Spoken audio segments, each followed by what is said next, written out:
Wolverine falling badass from the sky, Cyclops, Jean, and Cable against various Sentinels, Xavier back on Earth. Episode 8 of X-Men 97 is packed with action and many events that will blow your mind. Stay until the end of the video to catch all the details behind this incredible episode. The episode begins with Cyclops struggling to relate to his son Cable, who had to grow up learning to be a soldier. Here, we can already see one of the central themes of the episode, which is family, and this is very well developed, so much so that in the end, we see this connection of the Summers family happen when Cyclops says that no one messes with the Summers family. Scott asks what happened to Bishop since Nathan was alone, which reveals that Bishop separated from Cable in the temporal flow when they traveled to the future. Cable returned to prevent the future he was now living in, where mutants became slaves to humanity thanks to Bastion, who controlled all humanity with his Prime Sentinel technology. Bastion used the events of Genosha to gain more support for his Prime Sentinels program, and the war against him lasted 300 years. Cable reveals that the Prime Sentinels are created with the same virus he was infected with as a baby, and it's worth noting that in the 90s animated series, Apocalypse ordered Mr. Sinister to create this virus. Additionally, we see how a Nimrod evolved into a Prime Sentinel. They infected a human with the techno-organic virus, and that human was Bastion's father. Bastion is a combination of a Nimrod with Master Mold and a new mutant human body. It's a backup of Nimrod and Master Mold. This origin ends up being a bit different from the comics. Bastion is a descendant of all Sentinels, underwent mutation, evolved, and was born. Nathan Summers, Cable, also reveals that whenever he goes back in time to prevent the Genosha massacre, he is prevented from doing so by being pulled back to where he came from because this is an absolute point, something that always has to happen. It is here that we see that X-Men 97 is part of the MCU, citing even Camartage and showing the various temporal ramifications. Bastion broadcasts to the world that Professor Xavier is alive in the Shi'ar Empire, with the aim of gaining more power with other worlds to dominate the Earth and humans, further inciting the discourse for the war between humans and mutants. Before we continue, if you're enjoying this analysis, leave a like on the video and subscribe to the channel. Daily, you will receive updates on everything from the Marvel and DC universes. Next, the episode moves to Roberto da Costa's house, where he and Jubilee were arguing with his mother, who hypocritically wants to throw a party to help Genosha since the X-Men would not help. Returning to the X-Mansion, Jean remembers everything involving Cable's birth. She feels that Nathan is her son, even though he is not. Nightcrawler says that blood is blood, but family is chosen. Soon, he draws a parallel to himself, being Mystique's son but not considering her, as she is a cruel person who abandoned him, but he considers Rogue as his sister. In Bastion's hideout, he is referred to as Dr. Mengele, a real-life Nazi who worked for Hitler and conducted experiments on humans to show that the Nazis were a superior race. Mr. Sinister discusses this with Dr. Cooper in front of Magneto, who is imprisoned. Remember that Magneto was in concentration camps as a child, in Auschwitz, and that is where Mengele lived torturing people. Here in the animation, it is Sinister who tortures and experiments on mutants while Bastion is killing multiple mutants around the planet. Jean Grey, Cyclops, and Cable find Bastion's house.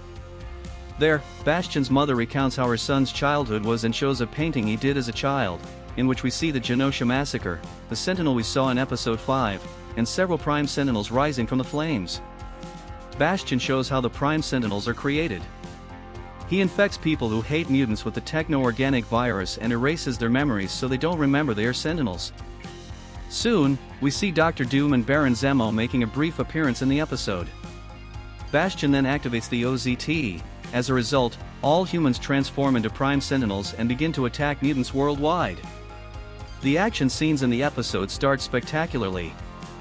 Jubilee and Roberto are attacked at the mall, and the reporter who was with Beast also turns into a Sentinel and attacks the mansion. Morph becomes the Juggernaut, and Wolverine also joins the battle. Logan is taken into the sky, and in a very badass moment, he free falls cutting down several Sentinels. In the mansion, as other Sentinels were about to attack Rogue, Logan intervenes, and Nightcrawler appears to help. Wolverine and Nightcrawler fight Sentinels in a sensational way, and here we see Kurt Wagner use his teleportation powers exceptionally, even showing Logan attacking a Sentinel while being teleported by Nightcrawler simultaneously.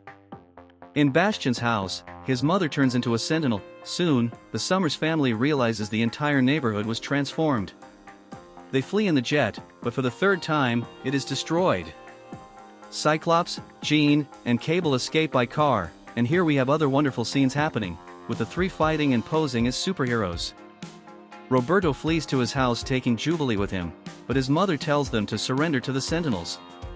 At this moment, it's impossible not to feel angry at her. In Bastion's hideout, Dr. Cooper releases Magneto and tells him she is not surprised by the events and that Magneto isn't either. She is caught by Bastion and Mr. Sinister, saying that Magneto was right. Magneto goes to one of the poles, says enough and reverses the planet's magnetic poles. All technology stops functioning instantly. At this point, we see several other cameos in the episode such as Spider-Man, Silver Samurai, and Omega Red. The war between humans versus mutants has begun. Back at the mansion, Wolverine tells Morph that Magneto got what he wanted. Soon, they see a ship approaching, but it too was affected by the electromagnetic pulse and crashes. Charles Xavier emerges from the ship saying, "To me, my X-Men." This episode was incredible.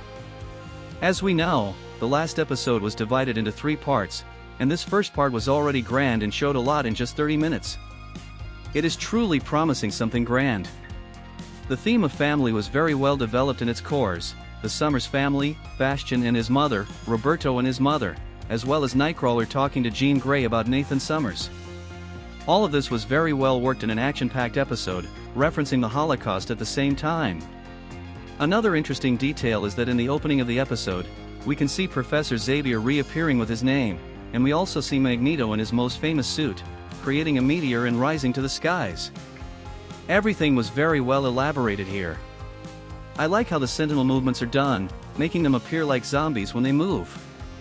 Now talking about the most commented cameo today, it was confirmed that this Spider-Man is the same as from his animated series, released in 1994. X-Men 97 is becoming more incredible as it approaches its peak, but now I want to know your opinion. Did you like this episode? What was your favorite moment? Write in the comments, leave a like on the video, subscribe to the channel, and turn on notifications so that every day you are well informed with content about X-Men, Marvel, and DC. Thank you very much, and see you in the next video.